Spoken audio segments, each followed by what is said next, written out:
ইউটিউবে video viral না হওয়ার অনেক কারণ থাকতে পারে। কিছু সাধারণ কারণ নিচে উল্লেখ করা হলো। Copyright issue. যদি আপনার ভিডিওতে অন্য কারো তৈরি করা কন্টেন্ট ব্যবহার করা হয়, তাহলে কপিরাইট লঙ্ঘনের কারণে আপনার ভিডিও ভাইরাল নাও হতে পারে। ভিউ বাড়ানোর কৌশল অবলম্বন না করা।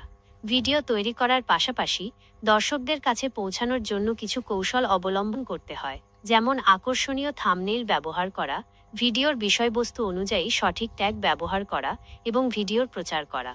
YouTube algorithm. ইউটিউবের একটি নিজস্ব অ্যালগরিদম আছে যা ভিডিওর জনপ্রিয়তা নির্ধারণ করে। এই অ্যালগরিদম কিভাবে কাজ করে তা জানা থাকলে ভিডিও ভাইরাল হওয়ার সম্ভাবনা বাড়ে। নিয়মিত ভিডিও আপলোড না করা। ইউটিউবে নিয়মিত ভিডিও আপলোড করলে দর্শকদের আগ্রহ বজায় থাকে এবং চ্যানেল গ্রো করার সম্ভাবনা বাড়ে। দর্শকের সাথে যোগাযোগ না রাখা। দর্শকদের মন্তব্য ও প্রশ্নের উত্তর দেওয়া এবং তাদের সাথে যোগাযোগ রাখলে একটি শক্তিশালী সম্প্রদায় তৈরি হয়, যা ভিডিওর জনপ্রিয়তা বাড়াতে সাহায্য করে।